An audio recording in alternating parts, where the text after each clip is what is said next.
Kinetic, non kinetic warfare అని వినని పదాలు మనకు తీసుకొచ్చారు. యుద్ధం అంటే ఒక మిసైల్, ఒక సైనికుడు బుల్లెట్ ఫైర్ చేయడం, బాంబులు వేయడం అనేది మన దృష్టిలో ఉంది. టెక్నాలజీ డెవలప్ అవుతున్నప్పుడు నాన్ కైనెటిక్ వార్ఫేర్ ఇంపార్టెన్స్ కూడా పెరుగుతూ పోతుంది. మీరు ఈసారి చాలా చూసే ఉండుంటారు, డ్రోన్స్ ని మన దగ్గరికి రానివ్వకుండా హై ఎలక్ట్రో మ్యాగ్నెటిక్ రేడియేషన్స్ పంపించి వాళ్ళు డిస్ట్రక్ట్ చేయడాన్ని దీని కంప్లీట్ గా ఎలక్ట్రానిక్ వార్ఫేర్ అంటారు. వార్ టైంలో సామాన్య మానవుల కింద ఎలాంటి ప్రవర్తన మంది ఉంటే బాగుంటుంది, కొద్దిగా డీటెయిల్గా ఎక్స్ప్లెయిన్ చేయండి. వచ్చిన వీడియోస్ ని ఒక 50 మందికి పంపించడం, అది కరెక్ట్ అవునా కాదా అని వెరిఫై చేయడం అనేది ఎవరు చేయట్లేదు. పబ్లిక్ లో ప్యానిక్ అనేది క్రియేట్ అవుతుంది. రేపొద్దు నిజంగా గవర్నమెంట్ ఆఫ్ ఇండియా ఒక మంచి మెసేజ్ ఇచ్చి మన సెక్యూరిటీ తీసుకోమన్నా కూడా ఆవు పులి కథ కింద తయారవుతుంది అనమాట. ఏది కరెక్ట్ ఏది కరెక్ట్ కాదనేది కూడా పబ్లిక్ తెలియట్లేదండి. అటు సైడ్ నుంచి ఎటువంటి అటాక్స్ వచ్చినాయి, మనం ఎలా జవాబు చెప్పగలిగాం. మే 5వ తారీఖు నుంచి మే 9 వరకు చాలా సైబర్ అటాక్స్ టార్గెట్ చేశారు. 99.999% మనం అన్ని అటాక్స్ ని ఆపగలిగామండి. ఈ రెడ్ టీమ్ అంటే ఏంటి, బ్లూ టీమ్ కూడా వింటున్నాం, పర్పుల్ కూడా వింటున్నాం, ఏంటో కూడా చెప్పండి. రెడ్ టీమర్ అంటే మీ కంపెనీస్ ఒక వ్యక్తిని హైర్ చేసుకుని నువ్వు అటాక్ చెయ్యి అని వాడికి జాబ్ ఇస్తారన్నమాట. ఆ సెక్యూరిటీ టీమ్స్ ఏమనుకుంటారంటే నిజంగా అటాకరే వీళ్ళని అటాక్ చేస్తున్నాయని అనుకుని ఆ అటాక్స్ ని ఆపడానికి ట్రై చేస్తారు. వాళ్ళని బ్లూ టీమ్ అంటారు. సో విద్యార్థులకు తెలుసుకోవస్తుందంటే cyber security both useful for offensive as well as for the defensive capabilities.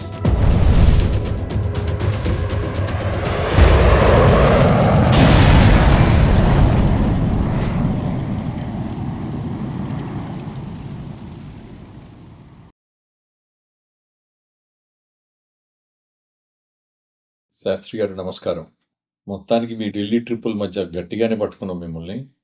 మీరు ఢిల్లీలో ఏం చేశారు, ఎందుకు వెళ్ళారనే విషయం నేను అడగను, ఎందుకంటే అది సమంజసం కాదు నేషనల్ సెక్యూరిటీ విషయాలకు వచ్చినప్పుడు. ఈరోజు మనం ఈ బ్రీఫ్ ఎపిసోడ్లో మనం యుద్ధం గెలిచాము, పటాపంచలు చేసాము, వాళ్ళ డిఫెన్సెస్ని కానీ వాళ్ళ ఎయిర్ ఫీల్డ్స్ని కానీ మొత్తం అంతా. కానీ మన కామెంటేటర్స్ అందరూ ఎక్స్ప్లెయిన్ చేస్తున్నప్పుడు రెగ్యులర్గా కైనెటిక్, నాన్ కైనెటిక్ వార్ఫేర్ అని రెండు ఎప్పుడు వినని పదాలు మనకు తీసుకొచ్చారు. మనకు మిసైల్స్, లేకపోతే air crafts, fighter air crafts ఇవన్నీ తెలుసు. ఈ వార్ఫేర్లో కొత్త పొంతలు ఏవైతే ఉన్నాయో వాటి గురించి డీప్ డైవ్ చేసి మాకు చెప్పండి. మరి మీరు చెప్పినట్టుగా ఈసారి మనం వార్ బ్రీఫింగ్స్ చేసినప్పుడు officials kinetic, non kinetic warfare అనే పదాలు వాడారు. చాలామంది అబ్జర్వ్ చేశారు ఆ విషయం. మీరు చెప్పింది వాస్తవం.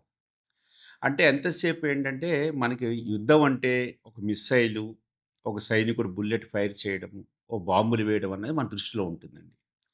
యాక్చువల్‌గా వార్ఫేర్ అనేది 2 టైప్స్ అండి. ట్రెడిషనల్ వార్ఫేరే దాన్ని మోరాల్లెస్ మన మైండ్‌లో పడింది. దాన్ని కైనెటిక్ వార్ఫేర్ అని అంటాం. అంటే బాంబులు వేయడం, మిస్సైలు, బుల్లెట్లు ఫైర్ చేయడం అంతా కైనెటిక్ వార్ఫేర్ అండి. బట్ కైనెటిక్ వార్ఫేర్‌కి సపోర్ట్‌గా ఈ మధ్య నాన్ కైనెటిక్ వార్ఫేర్ అనేది కూడా చాలా ఇంపార్టెన్స్ వచ్చింది. ఎస్పెషల్లీ మనకి టెక్నాలజీ డెవలప్ అవుతున్నప్పుడు నాన్ కైనెటిక్ వార్ఫేర్ ఇంపార్టెన్స్ కూడా పెరుగుతూ పోతూ ఉంది. అంటే 2000 సంవత్సరం నుంచి తర్వాత జరిగిన ఎన్నో యుద్ధాల్లో చూసాం మనం. అంటే మీరు చూసే ఉంటారు. ఇజ్రాయిల్, గాజా కాన్ఫ్లిక్ట్‌లో అవ్వచ్చు, రష్యా, యుక్రెయిన్ వార్‌లో కూడా మనం ఈ నాన్ కైనెటిక్ వార్ఫేర్ అనేది ఇంపార్టెన్స్ చాలా పెరిగింది. అసలు ఈ నాన్ కైనెటిక్ వార్ఫేర్ ఏంటి? ఎన్ని విధాలు మనం చూస్తే బేసికల్‌గా లెస్ ఇంపార్టెంట్ నుంచి మోర్ ఇంపార్టెంట్‌కి వెళ్దాం.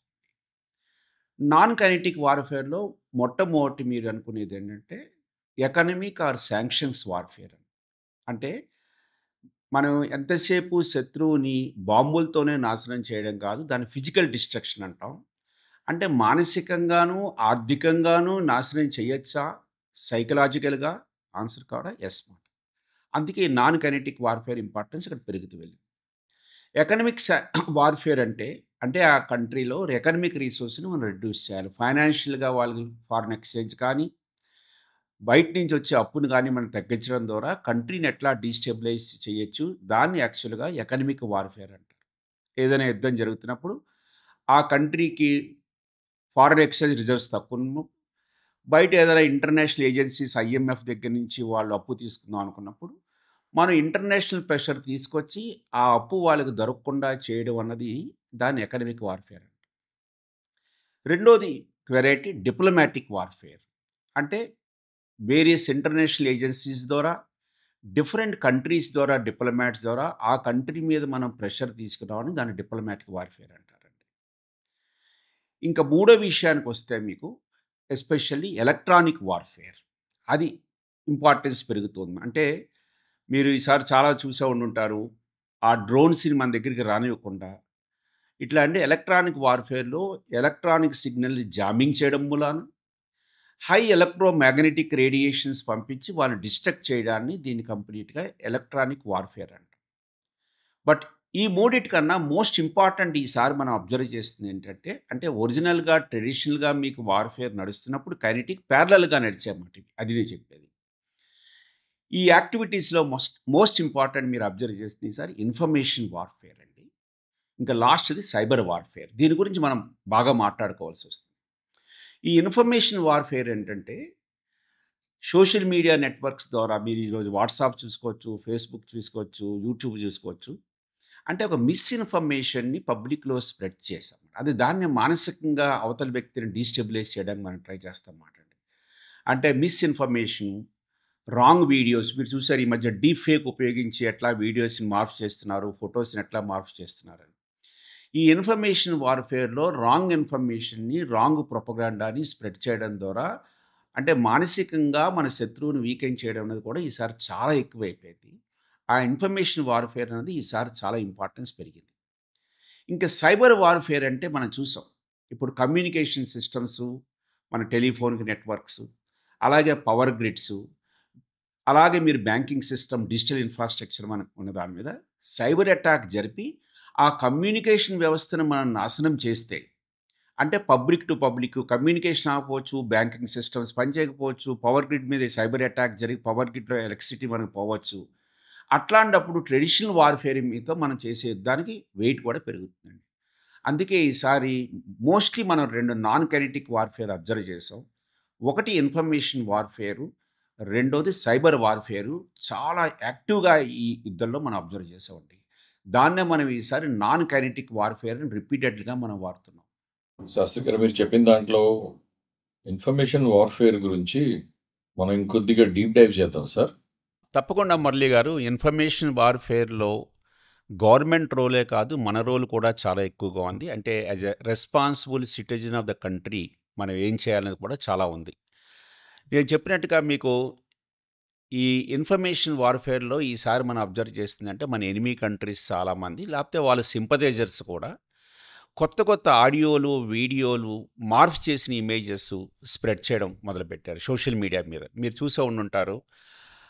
ఒక కరెక్ట్‌గా యుద్ధం జరుగుతున్నప్పుడు అరౌండ్ మే 8, 9 తారీఖులో చాలామందికి వాట్సాప్ మెసేజెస్ వచ్చాయి. ఇంకా 4 రోజుల్లో మన ఏటీఎం సిస్టమ్ మీద ర్యాన్సమ్‌వేర్ అటాక్ జరుగుతుందని, ఏటీఎమ్స్ అన్నీ పనిచేయవని చెప్పి, బ్యాంకింగ్ సిస్టమ్ కుప్పకూలుతుందని, ఇట్లాంటి రాంగ్ మెసేజ్ స్ప్రెడ్ చేయడం వల్ల పీపుల్‌లో పానిక్ క్రియేట్ అయిందండి. అదే చెప్తున్నా ఇన్ఫర్మేషన్ వార్‌ఫేర్‌లో రాంగ్ ప్రొపగండా చేయడం వలన మన శత్రువు మనలో ఒక పానిక్ క్రియేట్ చేయడం అనేది ఇన్ఫర్మేషన్ వార్‌ఫేర్‌లో మేజర్ ఆహ్, యాక్ట్ మాట. తర్వాత వాళ్ళ గురించి వాళ్ళు గొప్పగా పొగుడుకుని, మనం ఇన్ని వాళ్ళ ఏరోప్లేన్ పడగొట్టాము, ఇన్ని చోట్ల మనం బాంబులేసామని స్ప్రెడ్ చేయడం కూడా ఒక విధమైన పానిక్‌ని క్రియేట్ చేయడానికి ట్రై చేస్తారండి.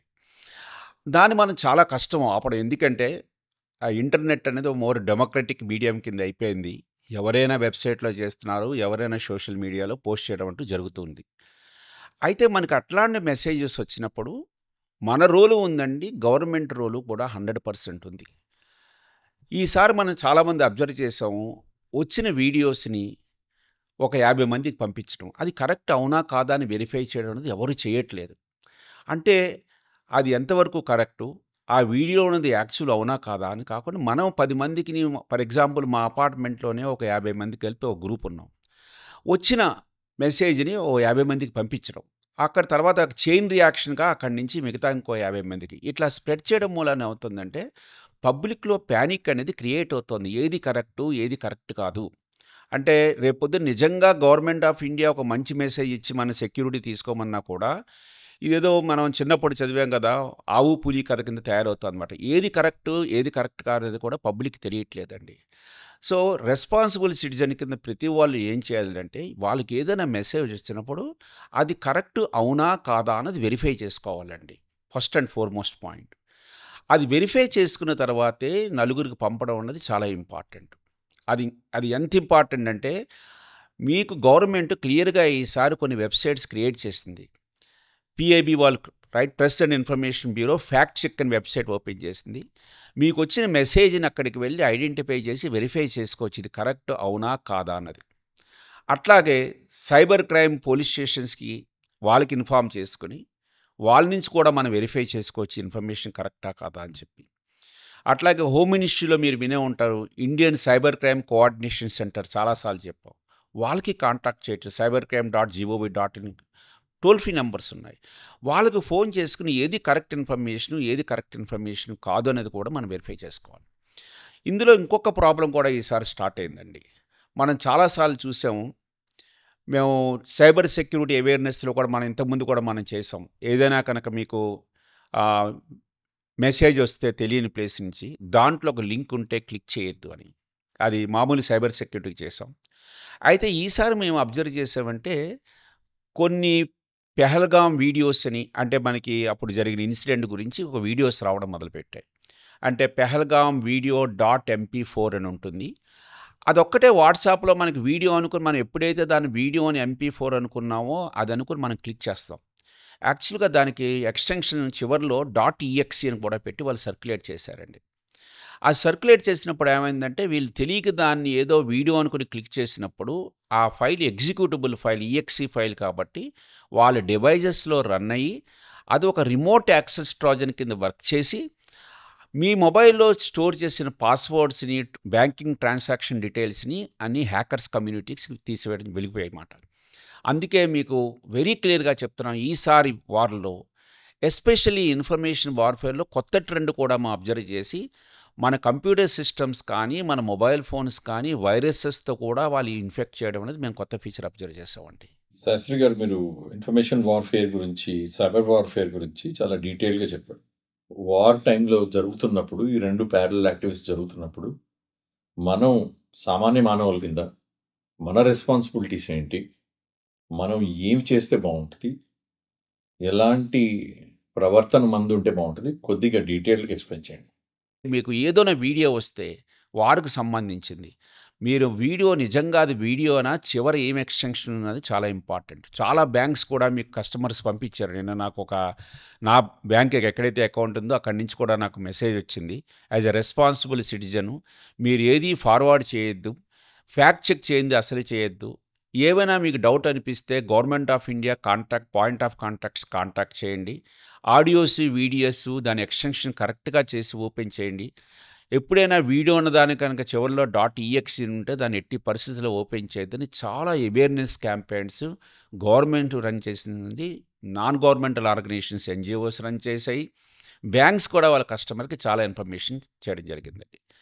అయితే ఇది ఎట్లా స్ప్రెడ్ అయిందంటే, ఒక కంపెనీస్ కూడా దీంట్లో కొన్ని విక్టిమ్ అయ్యాయి. మాకు గత 5, 6 రోజుల్లో మాకు వస్తున్న కేసెస్‌లో కూడా చూస్తుంటే, అంటే చాలామందికి ఈ వాట్సాప్ మెసేజెస్ కూడా ఆఫీస్ ల్యాప్‌టాప్ నుంచి యాక్సెస్ చేసే సౌకర్యాన్ని కొన్ని కంపెనీస్ చేశాయి. ఎందుకంటే వాళ్ళు వాట్సాప్ గవర్నెన్స్ అనుకోవచ్చు, వాట్సాప్‌లో డిఫరెంట్‌గా వాళ్ళు యూజ్ చేసుకుంటున్నారు అఫీషియల్ పర్పసెస్‌కి. అంటే అదే వాట్సాప్ గ్రూప్‌లోకి ఎవరో ఒక లింక్ పంపిస్తే, ఆ లింక్‌లో ఏదో వీడియో ఉందని క్లిక్ చేస్తే, ఆ వైరస్ దాన్నే మనం ఇంతకుముందు కూడా చెప్పాం రిమోట్ యాక్సెస్ ట్రోజన్ ర్యాట్ అన్నది అందులో ఇన్‌స్టాల్ అయ్యి, వాళ్ళ రిలేటెడ్ ఇన్ఫర్మేషన్ కూడా ఆ ల్యాప్‌టాప్స్ నుంచి చోరీ చేయడం అనేది కూడా జరిగిందండి హ్యాకర్స్. సో, రెస్పాన్సిబుల్ సిటిజన్ కింద మీరు చాలా జాగ్రత్తలు తీసుకోవాలి ఫస్ట్ పాయింట్. గవర్నమెంట్ కూడా మీరు చూస్తే కొన్ని వెబ్‌సైట్స్ ఓపెన్ చేసింది.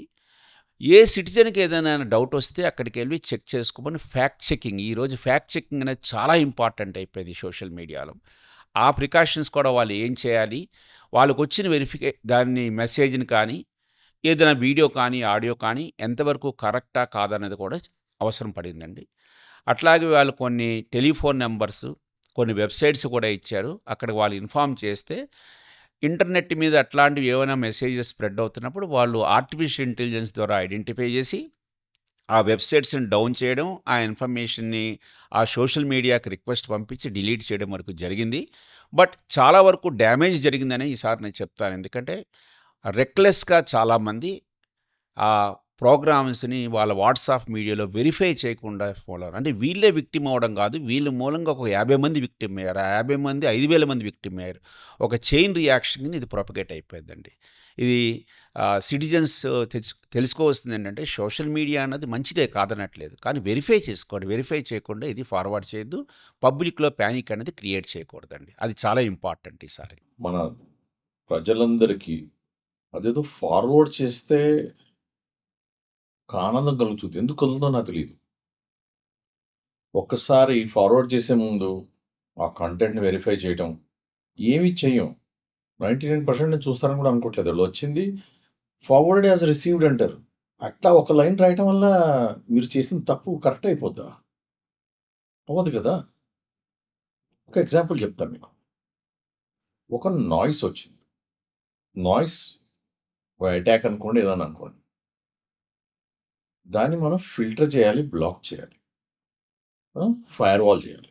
లేదు, నేను రిలే చేస్తాను, ఫార్వర్డ్ చేస్తాను అంటే మీరు యాంప్లిఫై చేస్తున్నారు.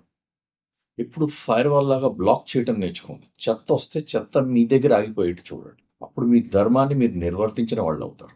వాట్సాప్ ఫార్వర్డ్ చేసే ముందు చెక్ చేసి చేయండి. లేతే చేయమాకండి. ఇక సైబర్ వార్‌ఫేర్ విషయానికి ఈసారొస్తే 1990 నుంచి కూడా చూసాం. యాక్చువల్‌గా ఏంటంటే దీన్ని మేము ఒకప్పుడు ఒక హ్యాక్టివిజం అనే వర్డ్ వాడేవాళ్ళమాట. అంటే హ్యాక్టివిజం అంటే హ్యాకింగు ప్లస్ యాక్టివిజం.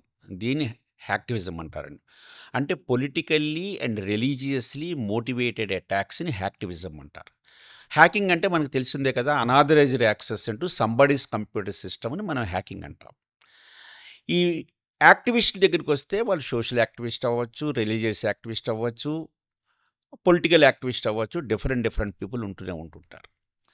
అయితే ఈసారి ఎప్పుడు మేము అబ్జర్వ్ చేసినట్టుగానే ఈసారి కూడా ఈ సైబర్ వార్‌ఫేర్ అనేది యాక్చువల్‌గా 5 స్టేజెస్‌లో జరిగిందండి. అంటే నేను చెప్పాను టెక్నాలజీ జరుగుతున్నప్పుడు మీకు ఆటోమేటిక్‌గా ఇది కూడా పెరుగుతూనే ఉంటుంది. అంటే ఫస్ట్ లెవెల్ ఆఫ్ అటాక్స్‌లో మేము అబ్జర్వ్ చేసామేంటంటే ఈ politically and religiously motivated groups ఉంటాయి. అంటే వాళ్ళు కొద్దిగా లో స్కిల్, లో ఫోకస్డ్ పీపుల్ అంటామాట. వాళ్ళని మనం స్క్రిప్ట్ కిడ్డీస్ అంటాం. వారు మరీ అంత టెక్నికల్ సౌండ్ కాదు. వాళ్ళేం చేస్తారంటే, మన ఇండియాలో ఏదైనా వెబ్‌సైట్ ఉంటే, ఆ వెబ్‌సైట్ ఓనర్స్ కనుక వెబ్ సర్వర్‌కి కరెక్ట్ అయిన సెక్యూరిటీ తీసుకోనప్పుడు, ఆ వెబ్‌సైట్‌లోకి చొరబడి, ఆ వెబ్ పేజ్‌లో ఉన్న కంటెంట్‌ని చేంజ్ చేస్తారన్నమాట. దాన్నే మేము ఫస్ట్ ఏమంటామంటే వెబ్ డిఫేస్‌మెంట్ అంటామన్నమాట. సో, ఫస్టు ఈ ఫేజ్ 1లో మేము అబ్జర్వ్ చేసిందంటే వార్ స్టార్ట్ అవ్వగానే కొద్దిగా సింపథైజ్ అనేది పెరిగింది. అంటే నేను చెప్పేది ఏప్రిల్ 22 మనకి ఎప్పుడైతే పెహల్గామ్ ఇన్సిడెంట్ జరిగిందో, కొద్దిగా రిలేషన్స్ కంటూ ఇట్లా జరుగుతున్నప్పుడు ఏమైందంటే, ఈ ఫారిన్ కంట్రీస్‌లో లేకపోతే వాళ్ళ సింపథైజర్స్ ఎవరైతే ఉన్నారో మన అడ్వైజరీ నేషన్స్, వాళ్ళు మనం ఏవైతే సెక్యూరిటీ తీసుకోని వెబ్‌సైట్స్ ఉన్నాయో, ఫర్ ఎగ్జాంపుల్ కొన్ని స్కూల్స్ ఉంటాయి, కాలేజెస్ ఉంటాయి. ఆ కాలేజెస్ వెబ్ సర్వర్‌లోకెళ్ళి ఆ కంటెంట్ అన్ ద పేజ్ మాట. అంటే ఇంతకాలం ఆ కాలేజ్ వెబ్ పేజ్ ఎట్లా ఉంటుందంటే, ఏమేం కోర్సులు ఆఫర్ చేస్తున్నారు, ఎక్కడెక్కడ ఏం ఫెసిలిటీస్ ఉన్నాయి, కాలేజీ గురించి ఉండేది. వాళ్ళేం చేస్తారంటే, ఆ వెబ్ పేజ్‌లోకెళ్ళి ఆ పేజ్‌ని డిఫమేషన్ అంటాం మేము. డిఫమేషన్ అంటే డీఫేమింగ్ సమ్ అనమాట. దీన్ని వెబ్ డిఫేస్‌మెంట్ అంటాం. ఎందుకంటే through web means they are defacing మాట. ఆ వెబ్‌సైట్‌లో కంటెంట్‌ని ఏం చేస్తారంటే, ఫర్ ఎగ్జాంపుల్ ఆ వెబ్‌సైట్‌లో మన భారతదేశం ఒక జెండా ఉందనుకోండి. ఆ జెండాని తీసేసి వాళ్ళు పాకిస్తాన్ జెండాని పెట్టడం, లేకపోతే ఇంకో రిలీజియస్ జెండాని పెట్టడం ఇట్లాంటివి చేస్తూ ఉంటారన్నమాట. ఇది ఫేజ్ 1 ఆఫ్ ద అటాక్ మేము అబ్జర్వ్ చేసాం. ఏప్రిల్ 22-25, 26 వరకు మేము అబ్జర్వ్ చేసిందేంటంటే, ఏవైతే సింపథైజర్స్ ఉన్నారో లో స్కిల్, లో ఫోకస్డ్ వాళ్ళని మనం ఇంతకుముందు కూడాను స్క్రిప్ట్ కిడ్డీస్ అంటామాట. వాళ్ళకంత టెక్నికల్ సైబర్ అటాక్ నాలెడ్జ్ ఉండక్కర్లేదు. బేసికల్‌గా ఎగ్జిస్టింగ్ టూల్స్‌తోను వాటితోను ఇట్లాంటివి చేయొచ్చు. ఎందుకంటే ఏదైనా దొంగతనం జరిగిందంటే దొంగ తెలివైన వాడు అవసరం లేదు. మనం సరిగ్గా ప్రికాషన్ తీసుకుపోయినా కూడా ఛాన్సెస్ ఉంటాయన్నమాట ఇక్కడ. వాళ్ళు మనం ఏవైతే ప్రాపర్‌గా సెక్యూర్ చేసుకొని వెబ్‌సైట్స్ ఉన్నాయో, ఆ వెబ్‌సైట్స్‌ని వాళ్ళు డీఫేస్ చేయడం అనేది జరిగిందండి. అది ఫేజ్ 1 ఆఫ్ ద అటాక్ కింద మేము అబ్జర్వ్ చేసాం. మీరు గూగుల్‌లోకి వెళ్లి కూడా సెర్చ్ చేసినా కూడా recent web defacements on Indian websites by the hackers అని కొడితే మీకు ఈ డీటెయిల్స్ అన్నీ వస్తూనే ఉంటుంటాయి.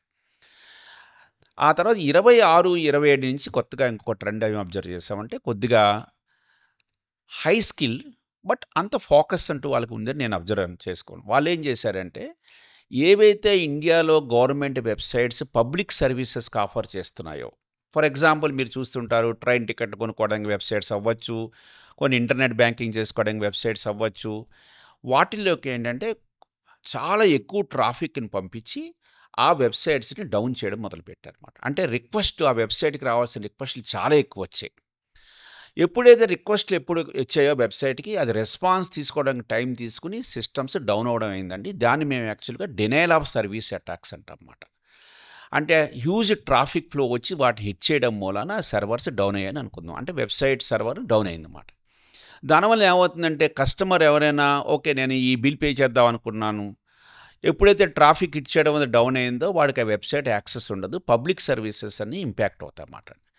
ఇది ఫేజ్ 2 ఆఫ్ ద అటాక్స్‌లో మేము చూసాము.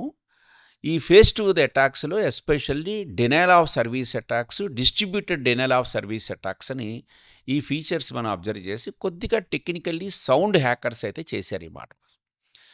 ఇది ఫేజ్ 2 ఆఫ్ ద అటాక్ అని మేము అబ్జర్వ్ చేసాం.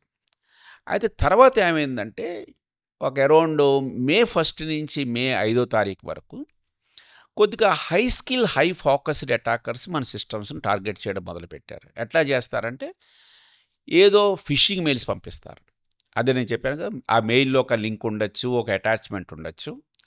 వాటిని క్లిక్ చేయడం మూలాన ఏమైందంటే, మన క్రెడెన్షియల్స్ వాళ్ళకి హ్యాకర్స్ చేతిలోకి వెళ్ళి, ఆ క్రెడెన్షియల్స్‌తో మన సిస్టమ్స్‌లోకి లాగిన్ అయ్యి, మన డేటాను తీసుకువెళ్ళడం, తర్వాత డేటా తీసుకువెళ్ళిన తర్వాత వాటి మీద ర్యాన్సమ్‌వేర్ వేసి డేటాని ఎన్క్రిప్ట్ చేయడం అంటూ చేశారంట ఇది. ఇది ఫేజ్ 3 ఆఫ్ ది అటాక్ చూసాం మేము. ఇది high skill, high focused people చేస్తున్న పనిది. అలానే మనం ఒక కంట్రీని మనం బ్లేమ్ చేయడం కూడా చేయలేము ఇక్కడ. ఎందుకంటే, నేను ఇంతకుముందు కూడా మనం వీడియోస్ చేసినప్పుడు చెప్పాను.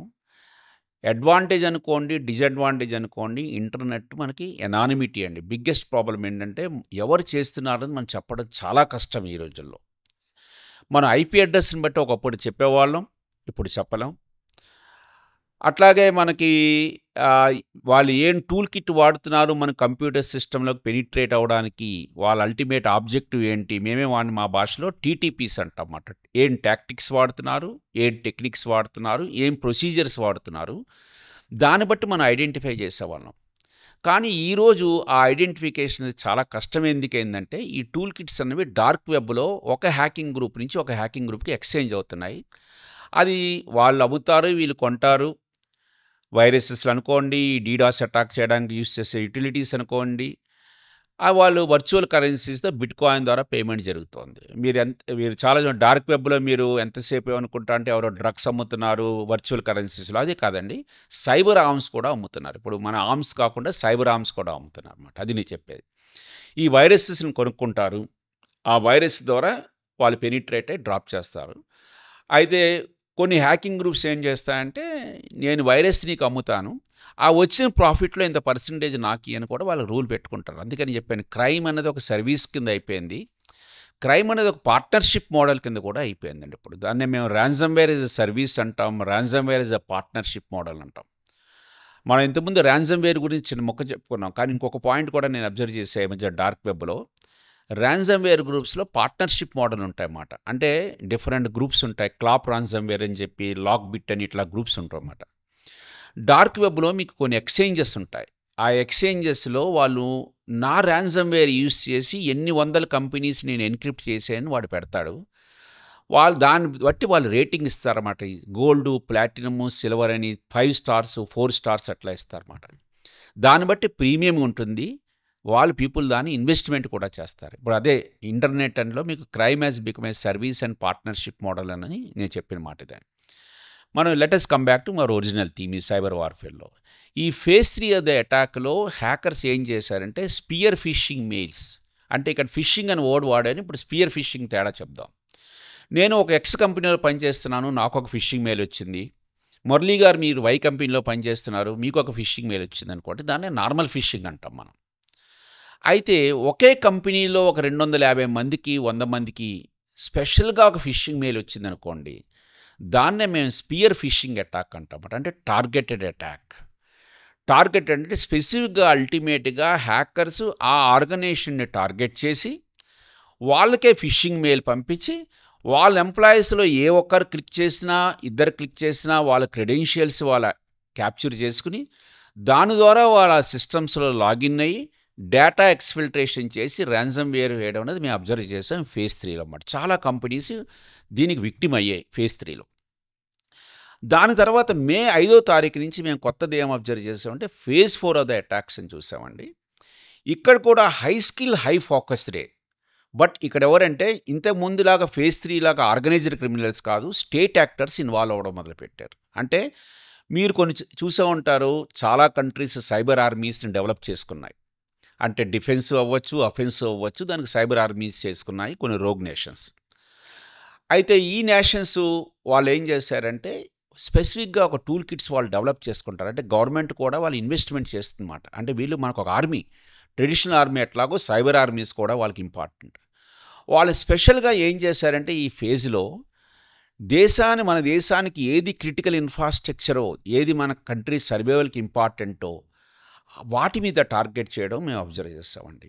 మే 5వ తారీఖు నుంచి మే 9 వరకు చాలా సైబర్ అటాక్స్ టార్గెట్ చేశారు. But they are not very successful. I can say that. We should be very thankful.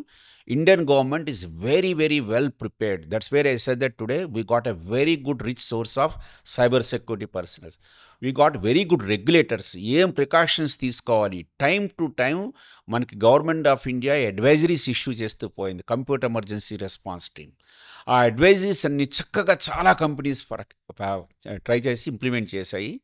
దానివల్ల ఏంటంటే మనం చాలా వరకు సైబర్ అటాక్స్ 99.999% మనం అన్ని అటాక్స్ని ఆపగలిగామండి ఈరోజు. అది నేను చెప్పు.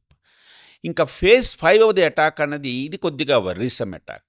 ఎందుకు వర్రీసమ్ అటాక్ అంటే ఒక వార్ అంటూ ప్రోగ్రెస్ జరుగుతున్నప్పుడు వరల్డ్లో దేశాలు ఏమవుతాయంటే డివైడ్ అయిపోతూ జరుగుతుంటాయి. డివైడ్ అయిపోతున్నప్పుడు ఏమవుతుందంటే ఈ హ్యాకింగ్ గ్రూప్స్ అన్నీ ఈ కంట్రీకి, ఈ హ్యాకింగ్ గ్రూప్స్ అన్నీ ఈ కంట్రీకి అని చెప్పి అట్లాగా ఫ్రెండ్లీ నేషన్స్ అన్నీ గ్రూప్స్ కింద స్టార్ట్ అయిపోతాయి. ఫర్ ఎగ్జాంపుల్ మేము చూసాము రష్యా యుక్రెయిన్ వార్ జరిగినప్పుడు 73 హ్యాకింగ్ గ్రూప్స్ మేము అబ్జర్వ్ చేసామండి. అందులో 50+ హ్యాకింగ్ గ్రూప్స్ ప్రో యుక్రెయిన్ ఉండేవి, మిగతా ప్రో రష్యన్ ఉంటాయి అన్నమాట. అంటే ప్రో యుక్రెయిన్ గ్రూప్స్ అన్నీ రష్యన్ ఎలైడెడ్ నేషన్స్ని సైబర్ అటాక్ చేయడం, అట్లాగే ప్రో రష్యన్ గ్రూప్స్ ఈ pro remember Ukraine nation cyber attack చేయడం అప్పుడు చాలా అబ్జర్వ్ చేస్తాం మనం. అట్లాగే ఏమవుతుందంటే వారు ప్రోగ్రెస్ జరుగుతున్న కొద్దీ కూడా ఈ కంట్రీస్ అన్ని గ్రూప్స్ కింద ఫామ్ అయ్యి ఒక కంట్రీకి సైబర్ అటాక్స్లో కూడా సపోర్ట్ చేసుకుంటూ చూసామన్నమాట. అట్లాంటప్పుడు ఏంటంటే మేము ఒక 4-5 రోగ్ నేషన్స్ కలిపి కంబైండ్ అయ్యి ఒక గ్రూప్స్ కింద ఫామ్ అయ్యి అటాక్ చేయడం కూడా మేము అబ్జర్వ్ చేసాం. అదే నేను ఇదివరకు చెప్పాను, ఈ టూల్ కిట్ బట్టి మేము ఇదివరకు అబ్జర్వ్ చేసామన్నమాట. అంటే ఈసారి స్పెసిఫిక్గా ఏం అబ్జర్వ్ చేసామంటే ఒక గ్రూప్ ఉండేది, దాన్ని మేము ఏపీటీ 36 అంటాం అన్నమాట. ఈ ఏపీటీ 36 అన్నది ఒక కంట్రీ ఒక గ్రూపు, హ్యాకింగ్ గ్రూపు. ఆ హ్యాకింగ్ గ్రూపు మనని టార్గెట్ చేయడానికి ట్రై చేస్తుంది ఈ టైంలో.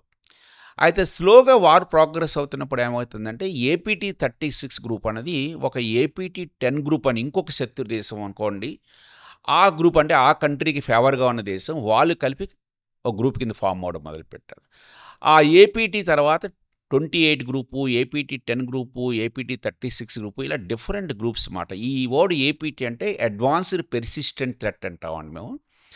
అంటే అడ్వాన్స్డ్ పెర్సిస్టెంట్ థ్రెట్కి నార్మల్ థ్రెట్కి తేడా కూడా మీకు తర్వాత చెప్తా. ఈ ఏపీటీ గ్రూప్స్ అంటే చాలా డేంజరస్ గ్రూప్స్ మాట అండి. అవి ఎట్లాగంటే ఇది ఎవరైనా సర్వసాధారణంగా శాస్త్రి గారు అసలు ఏపీటీ ఏంటని అడిగితే కూడా చాలాసార్లు చెప్తాను నేను. వాళ్ళు highly skilled, highly focused people and their targeted attacks. Targeted attack అంటే నేను సింపుల్ లేమెన్స్ టర్మినాలజీలో ఎట్లాగంటే ఎవరో ఒకరు సివిల్ సర్వీసెస్కి ప్రిపేర్ అవుదామని అనుకుంటాం. మనకు తెలుసు కదా, సివిల్ సర్వీస్ అనేది 1 సంవత్సరం పడుతుంది. ఎట్లాగంటే ప్రిలిమినరీ ఎగ్జామ్ రాయాలి, తర్వాత రిజల్ట్స్ వచ్చిన తర్వాత మెయిన్ ఎగ్జామ్ రాయాలి, తర్వాత ఇంటర్వ్యూ అవుతుంది, రిజల్ట్స్ వస్తాయి. ఇది మొత్తం ఓవరాల్ ప్రాసెస్కి 1 ఇయర్ పడుతుంది. ఒకవేళ ఫెయిల్ అయ్యారు అనుకోండి, మళ్ళీ ప్రిలిమినరీ నుంచి రాయవలసి వస్తుంది. అంటే వాళ్ళ జీవితంలో టార్గెట్ ఏంటంటే నాకు ఎంతకాలం నేను స్పెండ్ చేయనండి, అల్టిమేట్గా నేను గోల్ రీచ్ అవ్వాలని ఎలాగ సివిల్ సర్వీస్ ప్రిపేర్ అయ్యేవాడు అనుకుంటాడో, ఈ అడ్వాన్స్డ్ పెర్సిస్టెంట్ థ్రెట్ గ్రూప్స్ కూడా ఏమనుకుంటారంటే వాళ్ళు టార్గెటెడ్ అటాక్స్. నా లక్ష్యం ఈ దేశం యొక్క డిఫెన్స్ సెక్టర్ కంప్యూటర్ సిస్టంలోకి చొరబడి డేటా తీసుకురావడం అనేది వాడి లక్ష్యం అని అనుకుంటే, దానికి వాడు 6 నెలలు కానీ 7 నెలలు కానీ సంవత్సరం కానీ దాని మీద టార్గెట్ చేసి ఒక మాల్‌వేర్ క్రియేట్ చేసి పెనిట్రేట్ చేయడానికి వెళ్తాడు. ఆ మాల్‌వేర్ పని చేయలేదనుకోండి, మళ్ళీ మాల్‌వేర్ కొత్తది సృష్టిస్తాడు. మళ్ళీ పెనిట్రేట్ చేయడానికి వెళ్తాడు. అంటే అల్టిమేట్‌గా వాడు గోల్‌ని రీచ్ అవ్వడానికి 6 నెలలవ్వచ్చు, 7 నెలలవ్వచ్చు, 8 నెలలవ్వచ్చు, సంవత్సరం పెట్టొచ్చు, 2 సంవత్సరాలు. మేము కొన్ని సైబర్ అటాక్స్‌లో కూడా చూసాం. 2 సంవత్సరాలు అటాకర్స్ కనుక అటెంప్ట్ చేసి కంప్యూటర్‌లో, సిస్టమ్‌లో కూడా వెళ్ళడానికి ట్రై చేశారు. అంటే APT attackers first characteristic point ఏంటంటే వాళ్ళు టార్గెటెడ్. వాళ్ళ జీవితాన్ని ఎలా లక్ష్యం పెట్టుకుంటారో ఇది నా టార్గెట్ అటాక్ చేయడం. దానికి నేను ఒక్కడినే సరిపోతానా? ఒక నలుగురు, ఐదుగురిని కలిపి నేను ఫార్మ్ చేసుకోవాలా గ్రూప్ అనేది వాడు పెట్టుకుంటాడు. So, they form as a group. తర్వాత మనకి ఏ వెపన్స్ కావాలి వాళ్ళని అటాక్ చేయడానికి వాడు చేస్తాడు. అక్కడ వెపన్స్ వచ్చిన తర్వాత ఎలాంటి రిసోర్సెస్ నాకు కావాలి వ్యక్తులు పెట్టుకుంటాడు. ఎందుకంటే నేను ఒక కంట్రీస్ న్యూక్లియర్ ప్లాంట్‌లోకి వెళ్ళి వైరస్‌ని వేద్దాం అనుకున్నానంటే, ఆ న్యూక్లియర్ ప్లాంట్‌లో పనిచేస్తున్న హార్డ్‌వేర్, సాఫ్ట్‌వేర్ ఎట్లా పనిచేస్తాయని కావాలి. అందుకే ఇక్కడ రిసోర్సెస్‌లో మీకు సబ్జెక్ట్ మ్యాటర్ ఎక్స్‌పర్ట్స్ ఉంటాయండి. ఫర్ ఎగ్జాంపుల్ ఇంతకుముందు మనం చెప్పాం ఒక ఎపిసోడ్‌లో, ఒక బ్యాంక్ ఏటీఎం నెట్వర్క్‌లోకెళ్ళి హ్యాకర్స్ మాల్‌వేర్ వేశారని చెప్పాం. అంటే ఏటీఎం నెట్వర్క్స్ ఎట్లా పనిచేస్తాయి? బ్యాంక్ స్విఫ్ట్ నెట్వర్క్ ఎట్లా పనిచేస్తాయి? కోర్ బ్యాంకింగ్ సాఫ్ట్‌వేర్ ఎట్లా పనిచేస్తుంది? అట్లాగా వాళ్ళకి సబ్జెక్ట్ మ్యాటర్ ఎక్స్‌పర్ట్స్ ఇక్కడ ఉంటారండి. ఇది మెయిన్ పర్టిక్యులర్ పాయింట్ ఏంటంటే, ఇక్కడ వీళ్ళు ఆ రిసోర్సెస్‌ని మ్యాన్ పవరు, టూల్ కిట్‌ని చేసుకొని కంటిన్యూయస్‌గా అటాక్ చేస్తారు. అయితే మీకు 1 ఇయర్ ఒక 50 మంది కలిపి ఇట్లాంటి రీసెర్చ్ వర్కింగ్ చేసి, టూల్స్ డెవలప్ చేసి పెనిట్రేట్ చేస్తున్నప్పుడు, ఈ 50 మందికి ఎవరు జీతం ఇస్తారని క్వెషన్ మార్క్ మీకు రావాలక్కడ. అందుకే చెప్పాను. సర్వసాధారణంగా ఏపీటీ అటాకర్స్‌కి ఎవరు డబ్బులిస్తారంటే, గవర్నమెంట్సే చేస్తాయి. అందుకే వీటిని స్టేట్ స్పాన్సర్డ్ అటాకర్స్ అని కూడా మనం అంటామట. వీళ్ళని స్టేట్ యాక్టర్స్ అంటాం. బయటికి వాళ్ళు చెప్పకపోవచ్చు మేము ఫండింగ్ ఇచ్చామని. బట్ ఇన్ని రిసోర్సెస్, ఇంత ప్రొవిజన్స్, ఇంత స్కిల్ పవర్‌ని వాళ్ళు అటాక్ ఇస్తారండి వీళ్ళకి. అందుకే most of this attacks APT అటాక్స్‌లో మీకు స్టేట్ యాక్టర్స్ ఇన్వాల్వ్ అవుతారండి. అంటే కంట్రీస్‌లో చాలా కంట్రీస్‌లో ఇప్పుడు సైబర్ ఆర్మీస్ డెవలప్ అయినప్పుడు, సైబర్ ఆర్మీస్ 2 విధాలుగా వాడుకుంటారు. ఒకటేమో మనం ప్రొటెక్ట్ చేసుకోవడానికి వాడుకుంటాం. రెండోది అవతల వాళ్ళు ఏం చేస్తున్నారనుకోవడానికి అఫెన్సివ్ అండ్ డిఫెన్సివ్ కేటగిరీస్ రెండిటికి కూడా సైబర్ ఆర్మీస్‌ని అవుతున్నాయండి. సో, ఈసారి అబ్జర్వ్ చేసింది ఏంటంటే, ఈ 5 ఫేజెస్‌లో ఈ యుద్ధం జరుగుతున్నంతప్పుడు స్లోగా సైబర్ ఆర్మీస్ అంటూ రావడం కూడా మొదలయ్యాయి. అందుకే ఈసారి నాన్ కైనెటిక్ వార్‌ఫేర్‌లో ఇన్ఫర్మేషన్ వార్‌ఫేరు, సైబర్ వార్‌ఫేర్ అనేది ఇంపార్టెన్స్ చాలా వరకు పెరిగిపోయిందండి. ఇందాక మీరు స్క్రిప్ట్ కిడ్డీస్ కానీ, హ్యాకింగ్ గ్రూప్స్ కానీ వాటి గురించి మాట్లాడారు. కొన్ని మీ ఇన్వెస్టిగేషన్‌లో మీరు ఎన్‌కౌంటర్ చేసిన నేషన్ యాక్టర్స్ కానీ, గ్రూప్స్ గానీ, పబ్లిక్ ఇన్ఫర్మేషన్‌లోనే ఎక్స్‌ప్లిసిట్‌గా పేరు చెప్పి చెప్పండి మాకు. తప్పకుండా మురళి గారు. ఇది పబ్లిక్ డొమైన్‌లో ఉన్నవే, కొత్తగానే చేసిన ఇన్ఫర్మేషన్ ఏమి కూడా కాదిక్కడ. ఈ సైబర్ హ్యాక్టివిజం అన్నది అదే చెప్పాను కదా! Politically and religiously motivated attacks అన్నది మనం చాలా కాలం నుంచి జరుగుతూనే ఉంది మన మీద. అది కొత్తేమి కాదు. అది చెప్పాను కదా మీకు, మనం కొన్ని వెబ్‌సైట్స్ సరిగ్గా సెక్యూరిటీ తీసుకోకపోవడం వల్లనే జరిగింది వాటికి. మీరు కొన్ని ఎగ్జాంపుల్స్ రీసెంట్‌గా తీసుకుంటే, ఒక పొలిటికల్ పార్టీకి చెందిన స్పోక్స్ పర్సన్ ఒక రిలీజియస్ లీడర్ గురించి, వాళ్ళ గాడ్ గురించి కామెంట్ చేయడం మూలాన ఒక 6, 7 సంవత్సరాల క్రితం చాలా సైబర్ అటాక్స్ మన మీద జరిగాయప్పుడు. అది డ్రాగన్ ఫోర్స్ మలేషియా అని ఆ రిలీజియన్‌కి సంబంధించిన డిఫరెంట్ కంట్రీస్ హ్యాకర్స్ అంతా ఒక గ్రూప్ కింద క్రియేట్ అయ్యి, వాళ్ళు మన మీద డినైల్ ఆఫ్ సర్వీస్ అటాక్స్ చేయడం మొదలుపెట్టారు. అలాగే కొన్ని వెబ్‌సైట్స్‌లో డిఫేస్‌మెంట్ కూడా చేశారండి అది. దాన్నే డ్రాగన్ ఫోర్స్ మలేషియా. ఆ గ్రూప్ అనేది వెరీ పాపులర్. అయితే మలేషియా అని పేరొచ్చినంత మాత్రాన అందులో వాళ్ళు ఉన్నారని కాదు. అదే నేను చెప్పాను ఇక్కడ పాయింట్. ఆ గ్రూప్ కింద ఫార్మ్ అయింది. వాళ్ళెంత గ్రూప్ కింద ఫార్మ్ అయ్యారంటే, టెలిగ్రామ్‌లో ఒక అకౌంట్ క్రియేట్ చేశారు వాళ్ళు. డ్రాగన్ ఫోర్స్ మలేషియా అని.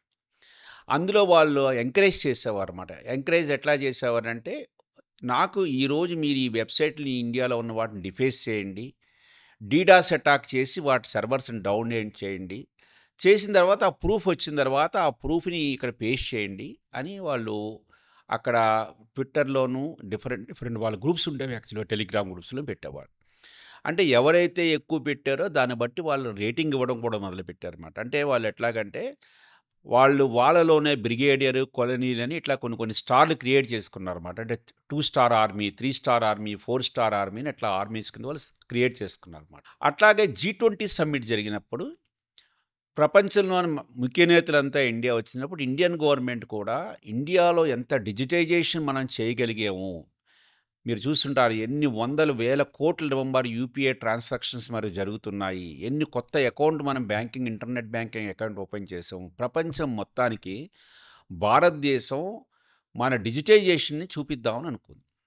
అదే టైంకి ఇంకొక గ్రూపు ఇండోనేషియా హ్యాకింగ్ గ్రూప్ అని వాళ్ళు మనని స్పెసిఫిక్‌గా టార్గెట్ చేసి కొన్ని సైట్స్‌ని డౌన్ చేయడం మొదలుపెట్టారండి. అందుకే చెప్పాను ఇది politically and religiously motivated attacks అని. ఇది చాలా వెరీ క్రిటికల్. ఇంకా అంతకుముందు కూడా మనం వెళ్ళినప్పుడు వెళ్తే మీరు ఎస్పెషల్లీ 2000 నుంచి 2006 వరకు మేము చూసాం. మన శత్రు దేశాలకి ఒక ఇండిపెండెన్స్ డే అప్పుడు కానీ, వాళ్ళకి ఇండిపెండెన్స్ డే. అట్లాగే ఒక రిలీజియస్ ఇన్‌స్టిట్యూషన్‌ని మనం పడగొట్టడం జరిగింది. ఆ రోజునమాట. అంటే ఆ డిమోలిషన్ రోజున కూడా చాలామంది హ్యాకర్స్ మన ఇండియన్ గవర్నమెంట్ మీద హ్యాక్ చేసి మొదలుపెట్టేవారు. డిఫేస్ చేయడానికి, వాళ్ళ ఫ్లాగ్‌ని హోస్ట్ చేయడానికి ఇట్లాంటివి చేస్తుండేవారు.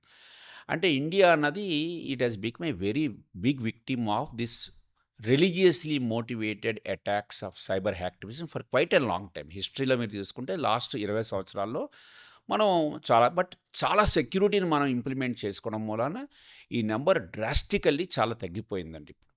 అందుకే అక్కడ కూడా ఏంటంటే అటాకర్స్ దాని మీద అంత ఇంపార్టెన్స్ ఇవ్వకుండా తర్వాత మేజర్‌గా ఎట్లా పెనిట్రేట్ అవ్వాలి దాని గురించి వాళ్ళు ట్రై చేస్తున్నారనమాట. సో, ఈ religiously and politically motivated attacks 2001 సంవత్సరం నుంచి ఈ రోజు వరకు మనం అబ్జర్వ్ చేసాం. అట్లాగే ఇంకా కొన్ని గ్రూప్స్ ఉన్నాయి. మిస్టీరియస్ బంగ్లాదేశ్ అని. అది నేను చెప్పాను. ఆ కంట్రీ పేరు బట్టి మరి ఆ కంట్రీలో ఉన్నారని మనం అనుకోకూడదు అది కూడా. ఈ మిస్టీరియస్ బంగ్లాదేశ్ అన్నది ఇంకా పెద్ద గ్రూప్ మాట. వాళ్ళ వెబ్‌సైట్ డిఫేస్‌మెంట్స్ కానీ, అట్లాగే ఒక 2, 3 సంవత్సరాల క్రితం మన ఆనరబుల్ ప్రైమ్ మినిస్టర్ గారు ఒక ఫారిన్ కంట్రీకెళ్ళినప్పుడు ఆస్ట్రేలియా అది. ఆ రోజున అక్కడ ఆ కంట్రీలోను, మన కంట్రీస్‌లో కూడా వీళ్ళ ద్వారా అటాక్ జరగడం జరిగిందండి. అది పబ్లిక్ డొమైన్‌లో కూడా గ్రూప్ ఐబీ అని ఒక గ్రూప్ ఇన్ఫార్మ్ చేసింది యాక్చువల్‌గా. That is one of the threat Intel group మాట. ఆ గ్రూప్ ఐబీ వాళ్ళు ఇన్ఫార్మ్ చేశారు. ఏ కంట్రీస్ ఈ మిస్టీరియస్ బంగ్లాదేశ్ ద్వారా అటాక్ అయిందని కూడా వాళ్ళు ఇన్ఫార్మ్ చేయడం జరిగింది. సో, ఈ సైబర్ అటాక్స్‌లో ఈ web defacements, distributed denial of service attacks very కామన్‌గా మనం అయితే అబ్జర్వ్ చేస్తూనే ఉన్నామండి. అయితే దీనికి డిఫెన్స్ మెకానిజం ఏమిటి? మనం ఏం నేర్చుకోవాలి? అక్కడికొస్తే ఫస్ట్ ఏంటంటే వెబ్‌సైట్ మనం బిల్డ్ చేసేటప్పుడు వాటికి సెక్యూరిటీ అన్నది కూడా మనం ఇంప్లిమెంట్ చేసుకోవాలి. నేను ఇంతకుముందు చెప్పాను మంచి ట్రాఫిక్ వచ్చి దానికి హిట్ అవుతున్నప్పుడు సర్వర్ డౌన్ అవ్వకూడదని చెప్పి.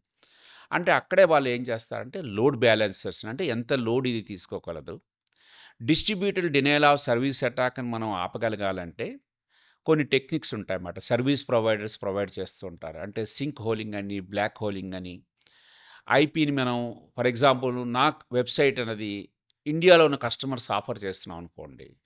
అంటే ఎవరైనా లాగిన్ అయితే నాకు ఐపీ అడ్రెస్ ఇండియాలోనే రావాలి. అదే ఏదైనా కనుక ట్రాఫిక్ బాగా కొరియా నుంచి వచ్చిందనుకోండి, నార్త్ కొరియా అవ్వచ్చు, సౌత్ కొరియా, నేను ఇమ్మీడియేట్‌గా దాన్ని బ్లాక్ చేయగలిగి ఉండాలి. అంటే ఐపీని మీరు బ్లాక్ చేయడం కేపబిలిటీస్‌ని ఇట్లా డిఫరెంట్ టెక్నిక్స్ మనం ట్రాఫిక్ ఎక్కువ వస్తున్నప్పుడు ఎట్లా పోలీస్ చేస్తారో ఇక్కడ కూడా సేమ్ మాట. అంటే అన్నెసరీస్ ట్రాఫిక్‌ని డైవర్ట్ చేయడము, కావాల్సిన ట్రాఫిక్‌ని ఐడెంటిఫై చేయడం, ఆ వస్తున్న ట్రాఫిక్ ప్యాకెట్స్‌లో ఏ ప్యాకెట్‌లో మాలిషియస్ కోడ్ ఉంది అనాలిసిస్ చేయడము, ఇవన్నీ కూడా ఈ డీడాస్ అటాక్స్ లాంటివి ఆపడానికి ఒక గొప్ప సెక్యూరిటీ సొల్యూషన్. చాలా ప్రొడక్ట్స్ ఉన్నాయి మార్కెట్‌లో.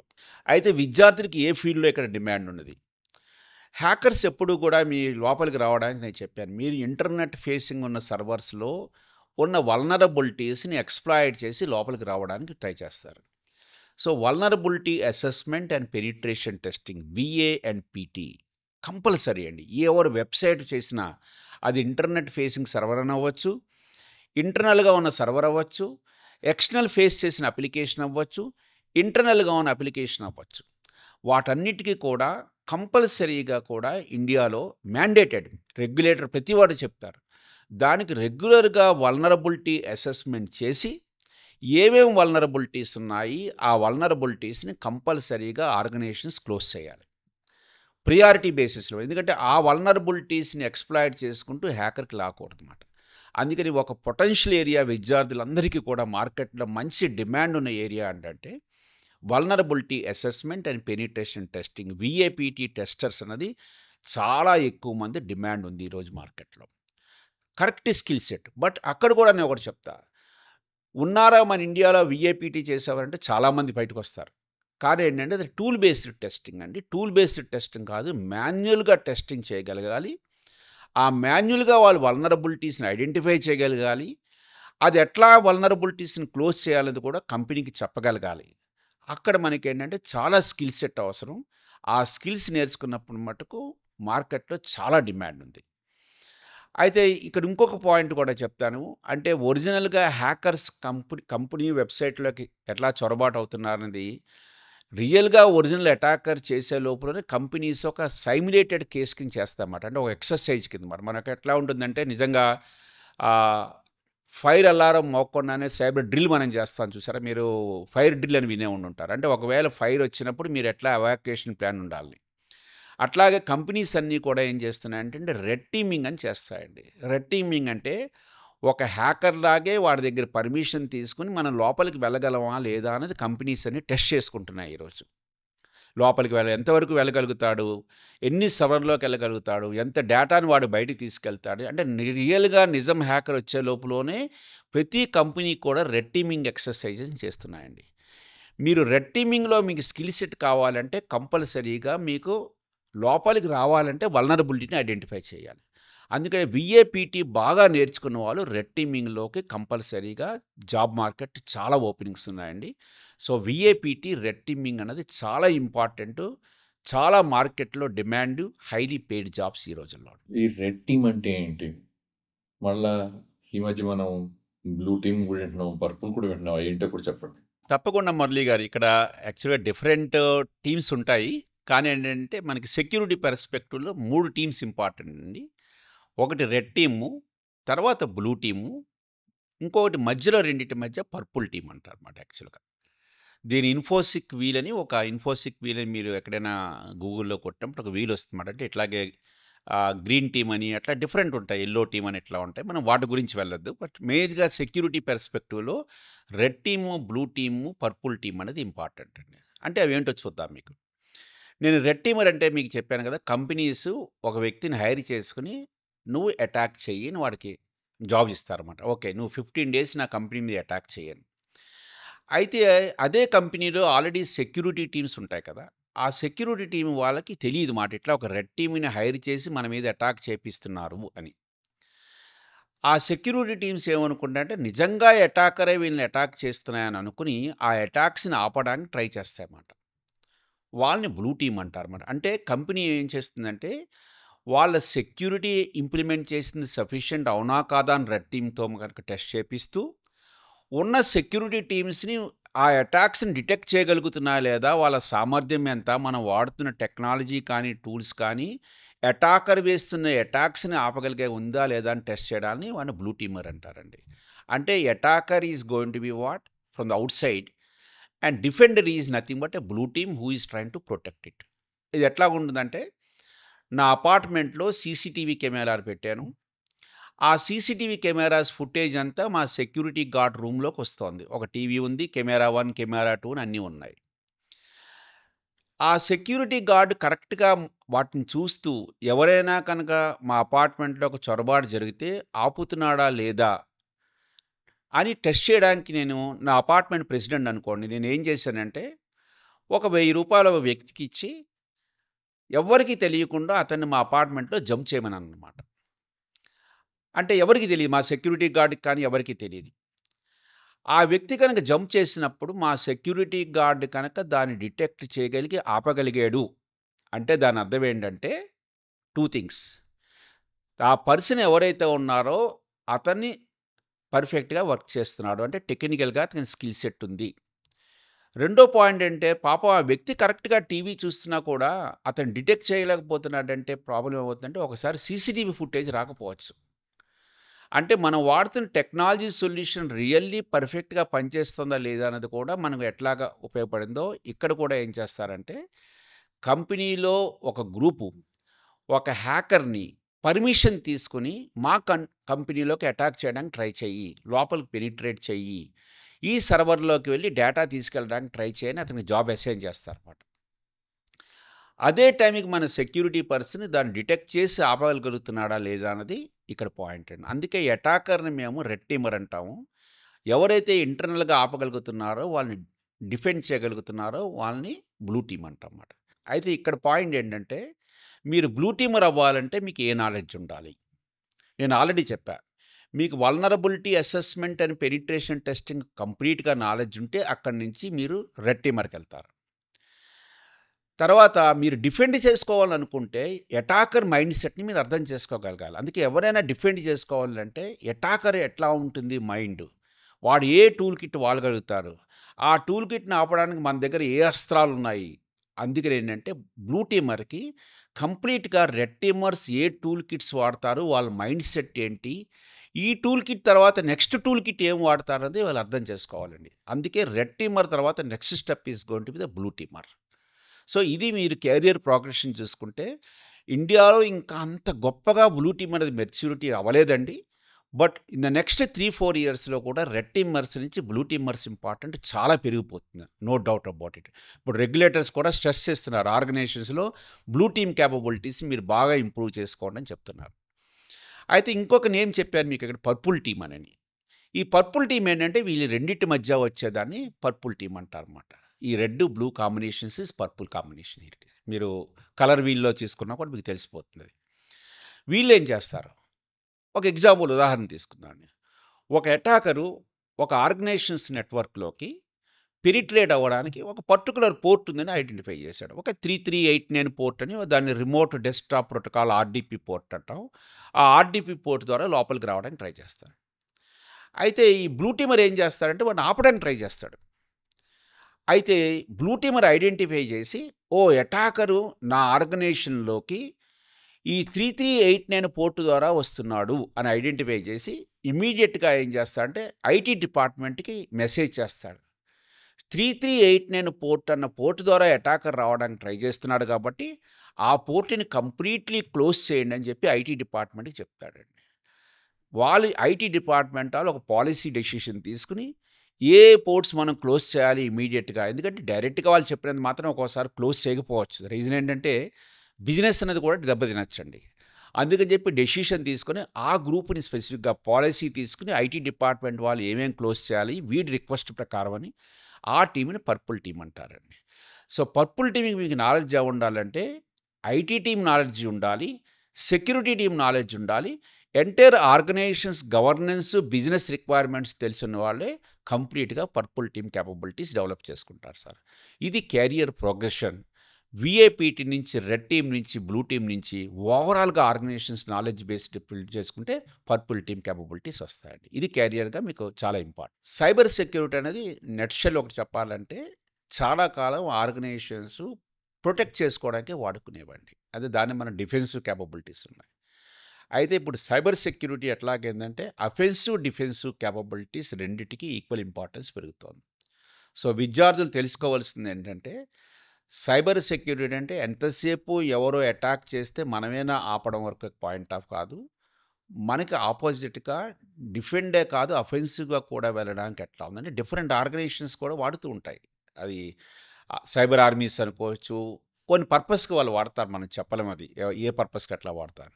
సో, విద్యార్థులు తెలుసుకోవాల్సిందంటే cyber security both useful for offensive as well as for the defensive capabilities. Thank you. Shastri గారు థ్యాంక్స్ ఎ లాట్ సార్. మీరు టైం తీసుకొని స్టూడియోకొచ్చి నేను లేపోయినా గానీ ఇంత టైం స్పెండ్ చేసి ఇంత ఇంపార్టెంట్ టాపిక్ మన కరెంట్ టాపిక్ మీద ఇంత డీటెయిల్‌గా ఎక్స్‌ప్లనేషన్ ఇచ్చినందుకు. ఇలానే మరిన్ని సార్లు మేము లాక్కొస్తాం. మీరు విద్యార్థులందరికీ మీకున్న మేధస్సుతో మీ ఆలోచనలు షేర్ చేస్తారని ఆశిస్తున్నాను.